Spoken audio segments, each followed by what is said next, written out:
I bring Jeff on. How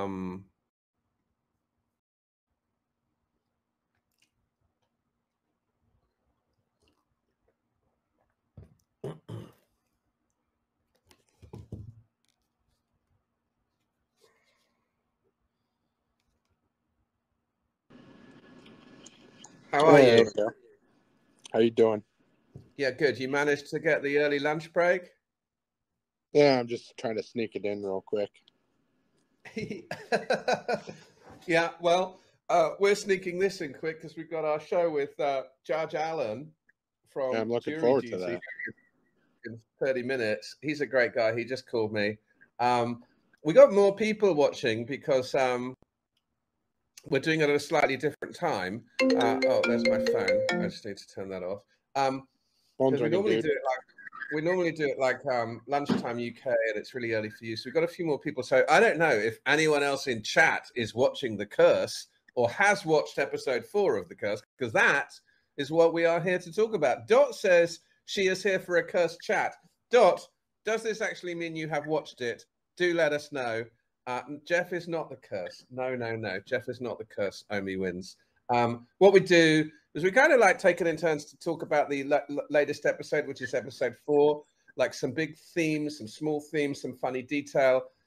I'm still convinced that it's just a highly watchable and fascinating show. Dot has watched, so that's good. So maybe we can have some interaction from other people. I didn't have as many comments from episode 4 as normal, but I have a few big ones and a few small ones. But Jeff, maybe we can start with you on any of your talking points.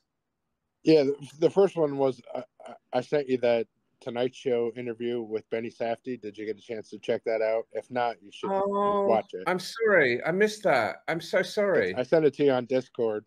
He Okay. came on and did like a 10-minute interview dressed as a silver statue person. When did he do said this? It was because this was like a couple weeks ago, maybe when the curse first started.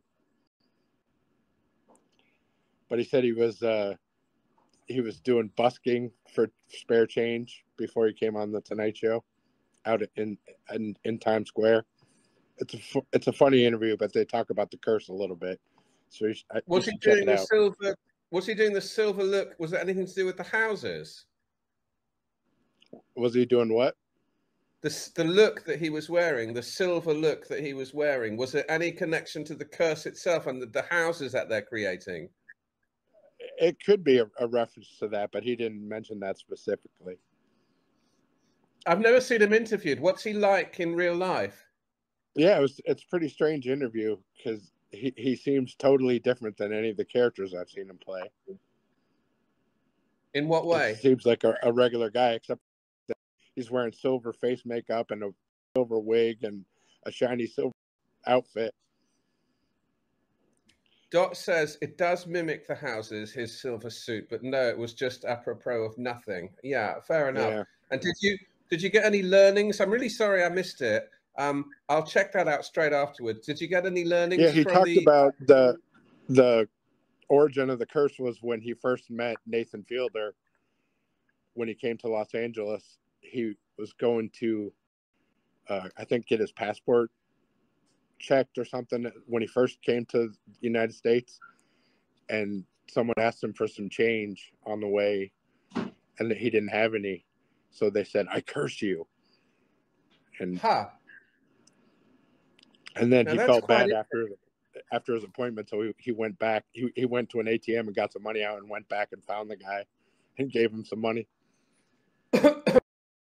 Well, that's interesting because you've made me now think of something that I grew up in Ireland, and I have dim and distant memories of there would be like street people, I'm going to use that word to describe them, who would like try and give you a flower, and if you didn't take the flower, there was some sort of like belief or some sort of tradition or some sort of weird thing that you would be cursed. Yeah, so that is a thing. Have you heard of things like that before? Yeah, I think it's a tactic that a lot of people that are begging for money are using. Yeah, okay. So that's one thing to check out. I'm definitely going to check that out, that interview. Sorry again for missing it. I'll go next with a big thing. So I thought this episode, right, it starts off in this really weird way. Like, what's going on with him and the cars? And then he's got to look under the big oak tree, which everyone who doesn't donate moolah is cursed, says Todd. It's written on his hand under the big oak tree. And you know what was weird was that this is very maybe an idiosyncratic personal opinion only to me, because it depends if you've watched this other thing or not. Is that I suddenly started thinking about the whole thing in the realms of like a big shaggy dog story, right? A big one of these shaggy dog stories. And because recently, I say recently, about 2 months ago, I watched this movie Under the Silver Lake with Andrew Garfield. Have you ever seen that film? No, I haven't seen that. Have you heard of it? I've heard of it. It kind of came and went about 3 years ago. But it's one of these kind of like, I don't know if you ever saw Paul Thomas Anderson's film Inherent Vice with Joaquin Phoenix. Yeah. You know how it just kind of like has that kind of lax LA attitude, or wherever they are on the West Coast. This Andrew Garfield movie is very much like that. And a lot of weird things happen in it.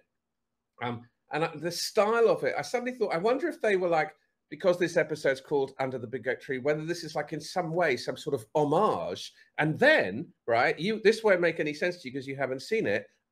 Right at the end of the episode 4, in our episode 4 in The Curse, she goes into that kind of Buddhist chanting place, right? Yeah. I don't know what they were doing. That's very much something that happens in Under the Silver Lake. He goes to a place like that. So I thought it was like either me making too much of it, or it was a tongue-in-cheek, like not inspired by, but a reference to this other movie, which I do recommend you watch. Andrew Garfield is, every time I watch him, I think like this guy is like such a great actor. He's brilliant in this Under the Silver Lake. I enjoyed that movie. What was going on? What was your interpretation, Jeff, of what was happening with the cars? What had happened? What was that? I mean, we kind of explained a little bit when he goes to the house, but what was your understanding of it? Yeah, I just figured he got blackout drunk and didn't remember why he was there and why he didn't have his keys. And then it turns out he had all those other kids' cars there also. So I guess he got drunk with those kids after he took their cars. I don't know. Yeah, it must have been. He got so drunk he couldn't remember. They got up to some shenanigans by the lake, and then, he wakes up the next morning. Okay, what about you? Have you got another one to go on? Another moment, or a big or small thing? I just had a couple big things. The one big thing about the curse itself was that Asher wants to ask the little girl Nala about the curse, and he tries to, but then the dad like pulls him aside and is like, "Hey, we finally just got her to stop doing this curse shit. Can you stop it?" Asking her about it, and then he's like, my people where we come from, we don't like to talk about curses. And Asher's like, "Where are you from?" And he says, "Minnesota." It was really funny. Yeah. It was really funny when he said that. Yes. Yeah, no, that was good. Yeah. So it's obviously going to like continue on and everything. I've lost you. Let's keep searching. Yeah.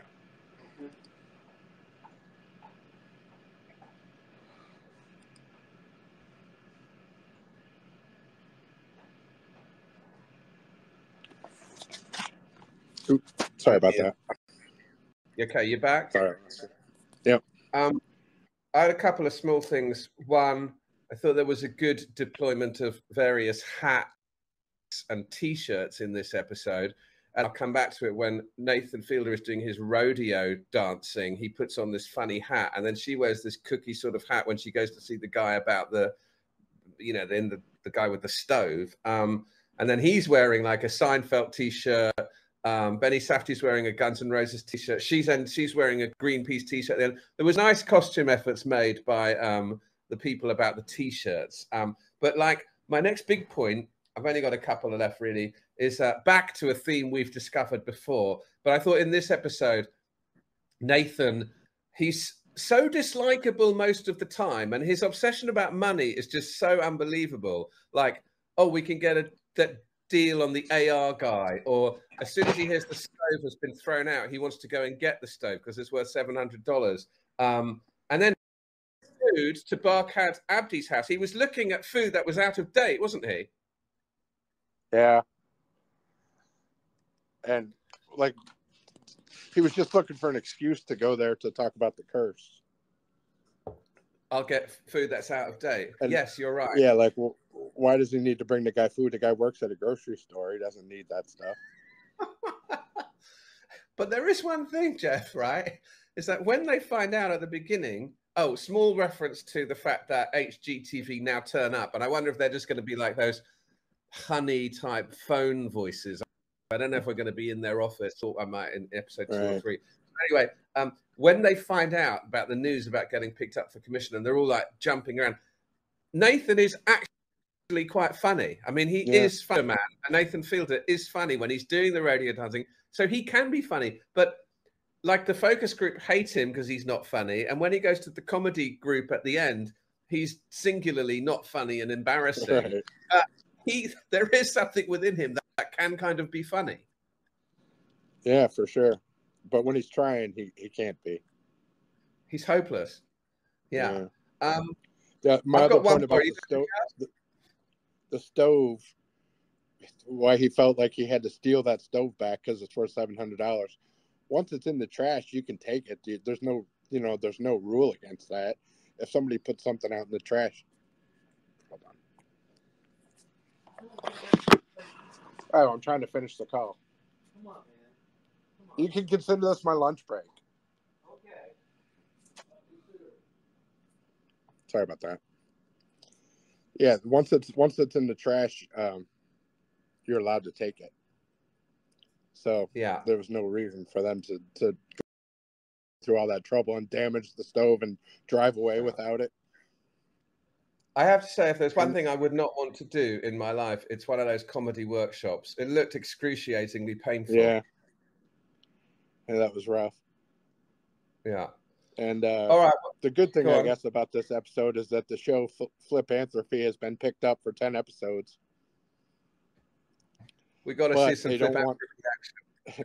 They don't want it to be so much about saving the people, which is what their whole point was. They want it to be more about fixing up the houses and flipping them. Yeah, it'll be good. So it's kind of the network's notes are kind of opposite of what they're wanting to do with the show, but that's all right. What time's good for you next week, or do you want to? Should we chat about it on Discord now that we're on? Yeah, we'll talk. We'll talk about it. We'll figure it out. Thursday might work for me next week instead of Friday, but we can discuss it on Discord and I'll schedule it in. Yeah, that's fine. Have you watched episode 5 yet? No, it just came out, so I haven't had a chance to watch it yet. Okay. All right. If anyone's in chat and wants to watch this program, The Curse, it's on, well, I'm watching it on Paramount TV. Where are you watching it? Yeah, it's on Paramount Plus here. It's on, and they're showing it on Showtime on Sunday nights. Dot's watching it. I mean, I'm still giving it a high recommendation. Dot's watched episode 5. No spoilers, Dot. We'll talk about that next week. Anything else popped into your ecosystem this week of interest? No, I'm still enjoying that show, The Bookie, on HBO Max. Yeah. I looked, and it's not on any of my streaming ones in the UK yet, so I'll keep an eye out for it, but it will. My only one is do you have Max over there? Well, it's all part of this Sky system that we have. We kind of have it under another name.